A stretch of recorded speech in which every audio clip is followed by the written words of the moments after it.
This video is powered by Canada Dry. What is going on YouTube? It's me, Andrew here, and welcome to this gameplay commentary. And today I'm going to be talking about PC gaming versus console gaming. I'm going to try to do the undoable, the unthinkable, and the undoable. I'm going to try to end this debate, even though it's undoable, and I said undoable and unthinkable like twice now. Yeah, so the gameplay you guys are currently watching is Modern Warfare 3 Spec Ops, and the first thing I play is the this mission, target practice, then followed by another target practice game, and then an actual mission, which I did die in. And so I didn't get enough gameplay footage, so I'll add let's say Dirt 3 gameplay in the end. So just because this video is going to be really long, so I'll add some Dirt 3 or some other gameplay at the end of it. So yeah, that's not what we're here for. We're not here for the gameplay. Let's begin with the commentary of the topic at hand, and that is PC gaming versus console gaming. Now, first of all, we have to look at the question: PC gaming versus console gaming, which is better? Well, first off, let's start off. We have to make some stuff clear. What exactly are we talking about here? Okay, are we talking about a $300 gaming PC versus a Xbox 360 or PS3 or Wii? Are we talking about a $1,000 game PC versus an Xbox 360, PS3 or Wii? Are we talking about let's say $500 gaming PC versus the next generation? I mean, like, it depends. I know a lot of people when they ask this question, they mean it in general. But with me, I like to be more specific because it's much safer when you're specific. You don't say anything stupid. And so yeah, I'm gonna be talking about three different categories. Okay, three different categories. The first one being hardware. Okay, hardware is a lot of people, hardware. A lot of people, when they talk about PC versus console, they're just average people, especially the people that play on consoles. They're just average people. They don't understand anything about hardware, okay? And of course, there are exceptions to the rules, okay? There are some console gamers that understand hardware, but majority don't, okay? Majority don't even know what a CPU or GPU or even a power supply is. But yeah, I'm going to be talking about hardware, alright? Then I'm going to be talking about games, so like say pricing, deals, exclusive, a whole bunch of other stuff, and I'm gonna be talking about the social aspects of gaming, because these are pretty much the holy trinity of gaming that I've came up with: the hardware, the games, and the social aspects. Okay, no one can dispute that. So let's start off with the hardware. Under hardware, I'm gonna be talking about the graphics. Okay, first of all, okay, to make this fair, I'm gonna be using, like, let's say last gen consoles, okay? New generation consoles are coming out, but I'm gonna be using last gen consoles, and I'm gonna be using pretty much the PC gaming hardware of that time. So let's say the Xbox 360 came out around 2007, 2008, okay? 2008 is what I'm gonna use, okay? To make this fair, to make this comparison fair between the graphics of PCs and the graphics of consoles, I'm gonna have to go back in time and you compare the PS3 and the Xbox or the Wii with graphics cards for PCs of that day. So at that time in 2008, summer 2008, ATI, now NVIDIA, because it was purchased by, no, what am I saying? ATI, which is now owned by AMD, their best graphics card was the ATI Radeon, I think was the Radeon HD, either Radeon HD 4870 was the best card that they had to offer, and the best card NVIDIA had to offer was the NVIDIA 9800 GX2. Okay, so it's GX times 2. I'm pretty sure it's a dual graphics card. I'm not sure 100%, but I'm somewhere on the border there. I haven't even used any of those cards. Yeah, so so we have to take those hardware from 2008 and compare it to the gaming hardware of the Xbox and the PS3, which did come out in 2008. That's the only way to make this fair. And of course, if you were gonna do that, it's common sense that the PC will come out on top, because, come on, it's a computer, okay? You can, okay, first of all, when it comes to hardware, right? Consoles have to meet a size requirement, okay? They can't be too bulky. It's not like you're gonna take a HAF-X, put all the components in a Cooler Master HAF-X case and stick it beside your your TV. No, it has to be small. And when you put, the more powerful your hardware is, the more heat it will generate. So they have to think about, oh, how do we keep this thing cool, keep it from overheating, keep you guys from getting your red ring of death or your other hardware failure. So yeah, you guys got to keep that in mind. That also, when it comes to hardware, right, for consoles, they have to keep it cheap. Okay, they can't give you guys a GTX Titan. Okay, that's I think the best NVIDIA card right now. They can't put a 7990 in that console. Okay, first of all, it's gonna generate too much heat. It's gonna be extremely loud as hell, and it's gonna be too expensive. You're gonna be paying like $1,000 for your for your console, or even more than that if they were to just focus on raw power. I mean, Sony tried that with the PS4. Did it work? In the beginning, it was too expensive, and it actually backfired on them. But after a while, people just started buying PS4s, and they have to drop the price and a whole bunch of stuff. But yeah, when it comes to, and of course, if you're gonna build a gaming PC right now, you're not gonna go buy a 2008 4870 or 9800 GDX2. You're gonna buy the latest in that AMD or NVIDIA has to offer, and of course, it is gonna outperform the current gen consoles and maybe even the next gen consoles. And of course, the pricing, that another thing that affects your graphics performance or your hardware performance is the budget that you have. Okay, if you have a $300 budget, you're gonna get $300 performance. If you have an $800 budget, you're gonna get $800 performance. If you have a $1,000 budget, you get the point. You get what you pay for when it comes to PC gaming. Okay, you get what you pay for. Pay for $300 performance, you can get $300 performance. Okay. Another thing is that with PCs, you can upgrade them. Okay, the upgradability is high. Okay, but if you have a console, you spend $500 on the next PS4, you can't upgrade it to anything to play your games better. You can't. You just have that, and what you have is what you're given is what you pretty much have until the next console comes out. So that's why a bunch of people will be like, oh, when's the next PS4 coming out? Like the timeline. That's why they can like take 7 years to release the next console, and you can't do anything about it. You can't upgrade your console apart from like swapping out the let's say hard drive. And even with the hard drive, you're limited to how much storage you can have. I mean, the PCs you can have like up to like even 10 terabytes if you want. But yeah, another thing is that customizability. You can customize your PC. Every single PC is different from another. I mean, with the Xbox and the PS3 and a whole bunch of stuff, you guys all get the same console with the same hardware, and everybody's equal. It's like communism, and PC gaming is like capitalism. That's a bad example. But yeah, everybody's equal, unless you get like a different paint job on your console, or you add extra fans. I've seen people do ridiculous things with the PS3 and the Xbox by adding like say PC coolers and fans, a whole bunch of other stuff to it. But yeah, I die right here. But anyway, so customizability. So when it comes to hardware, argue as much as you want, dispute me, argue, say you're an idiot in the comments as much as you want. You know in your heart that PCs will outperform consoles when it comes to hardware. Okay, it's a given. Now,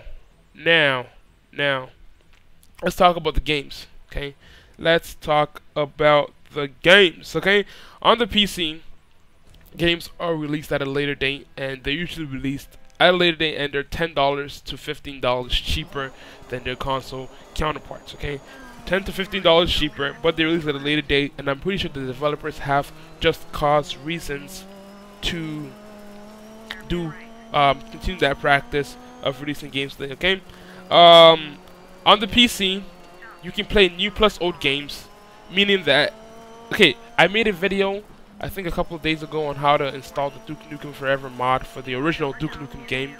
If you got an Xbox, if they do this with the Xbox 720 or the next PS4, if they make games backwards compatible where you can play PS3 games on your PS4, that would be the greatest feature that that they could pretty much implement in it, because I think that the Wii The original Wii had support for Nintendo Cube games, which was pretty big, but I don't know if a lot of people utilized that because no one was really playing Nintendo Cube games. But yeah, you can play new plus old games. The pricing on the PC, the pricing, like let's say on Steam, Origin, and other third-party sites, the pricing. I mean, the games right now, like Steam has these summer sales and the winter sales, and I'm pretty sure they might even have a Halloween sale, whatever, where they take pretty much AAA titles, slash the price by like even up to 75% off. And yeah, right now Tomb Raider is available on Steam for 50% off, so you can get the game for 25 bucks. And it ends on Monday, May 6th, 2013. I am recording this on Saturday, May 4th. I'm gonna upload this on Sunday, May 5th. So yeah, if you go before Monday at 10 a.m. Pacific time, you can pick up Tomb Raider for 25 bucks, and the original price is $50, and the console price is 60 bucks. So you get what I'm trying to get at. It's cheaper by like $10, or yeah, around 10 bucks. Yeah, around $10. So yeah, like I said, the down part about PC is that the games are released later. We can play new plus old games, so that's a big plus. And the pricing, when it comes to deals and stuff like that, pretty much we get better stuff on the PC. Now, when it comes to exclusives, okay, a bunch of people, if you are planning on selling your PS4 or your Xbox, no, your PS4, your PS3 or your Xbox 360 to get a new gaming PC, say goodbye to exclusives, okay? Say goodbye, because exclusives like Killzone or Resistance or those games, you can't play it on the computer, okay? You can't. But of course, the PC also has great exclusives, like let's say Dota 2. I was gonna say Minecraft, but Minecraft is no longer an exclusive. Crysis is no longer exclusive, but there are exclusive games that can be only played on the PC. Alright? So when it comes to exclusives, I would say 50% goes to consoles, 50% goes to PC, so there are equal on that point, where each platform has its own exclusives with its own pros and cons. But when it comes to deals, the PC will win, because you can get crazy deals off your games. And we also have this thing called free-to-play, where you pretty much, games like Blacklight Retribution, you can download the game, either use in-game points to purchase and upgrades and stuff like that, or you can just pay directly for the in-game items. There are microtransactions, and help out the developers. So if you're cheap and you don't want to spend anything on the game, just play free-to-play games like Team Fortress 2, and yeah. Alright, so last thing I'm going to be talking about, which is relevant, and then if you want to stay around for the miscellaneous stuff that I'm going to be ranting about, since the video is going to be really long, last thing I'm going to be talking about is the social aspects of gaming. When it comes to social aspects, like, I mean, it all boils back down to one question, okay? Which platforms are your friends playing on? If they're on the console, your best bet is to get a console, because I mean, games are fun when you play them. Games are fun in general, okay? Gaming is fun. But when you have friends to play with that you actually know, it's just on a whole nother level, because you can actually relate to the people that you're playing with. On the PC, I mean, I can't plug in 2 controllers and do split screen and play and play games. I mean, you can do that on certain games like Dirt 3. It has support for split screen multiplayer, but split screen, there is no split screen on TV. Consoles still support split screen. I mean, you can have, like, let's say 5 controllers plugged into your console and have a party of friends playing the game, and it can be fun. You can't do that on the PC. So when it comes to, let's say, the social aspects of gaming, no matter if you are PC elitist, or even if you are like a diehard PC fan, you have to admit that in some way consoles win. But just to be on the safe side, I'll say 75% goes to consoles, and rest will go to PCs, because of course you can still play games on the PC with your friends and even do it with total strangers and still have fun. And yeah, that's about it. So if you want to stick around for the boring other crap, you can stick around. But if you don't, then yeah, I'm just gonna keep rambling on about like miscellaneous, like let's say key controls and a whole bunch of other stuff like peripherals and stuff like that. So if you want to leave now, but be sure to subscribe, comment, and leave a nice comment, subscribe, and like this video. Thanks for watching. But yeah, for those who want to stick on, I'm gonna talk about the extra stuff, like let's say controls. Okay, so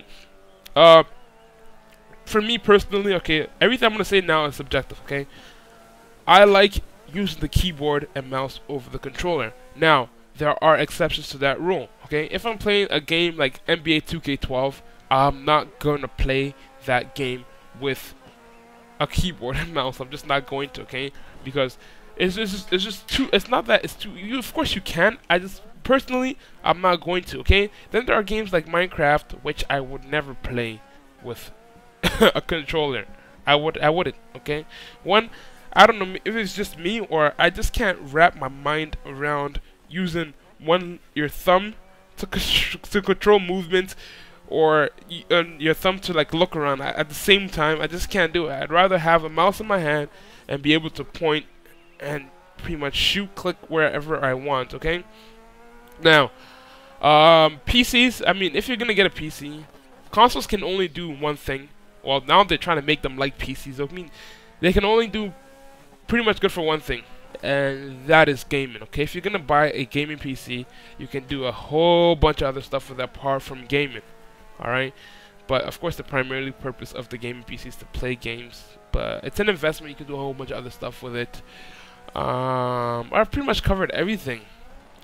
Yeah, you can. Oh yeah, there are a bunch of peripherals you can get. I mean, like you can do triple monitor Infinity setup or NVIDIA surround. Get like 20. Well, you don't need a lot of graphics, so you can get like three monitors or 3 TVs to put them side by side. If you watch Linus Tech Tips, he has a video where he uses the HD6870 and he does an Infinity setup with Call of Duty Modern Warfare 2, and it does look pretty good. But I have a 6870 and I am running one screen at 1920 by 1080p on most of my games on high settings, and some games I play on ultra. But yeah, if you get a, I mean, I might sound like I'm leaning more towards the PC side of things, but I will admit that there are areas where consoles shine and there are areas where PC shine. But overall, for gaming, I would recommend PC gaming. That's just how I stand. Okay, there might be a bias, but for me, I would recommend PC gaming over anything. I mean, that's just me. That's just me. Then of course you are free to do whatever you want. You can play games on a rock. You can play games on a console. You can play games on PC. It's up to you and what you like. But yeah, I hope you guys enjoyed this video. If you did, leave a nice comment, subscribe if you want to, and like this video. So yeah, I'll see you guys next time in another video, and be sure to check out my other videos too. They're pretty cool. I make tutorials and a whole bunch of other stuff. Yeah, that's about it, guys. Later.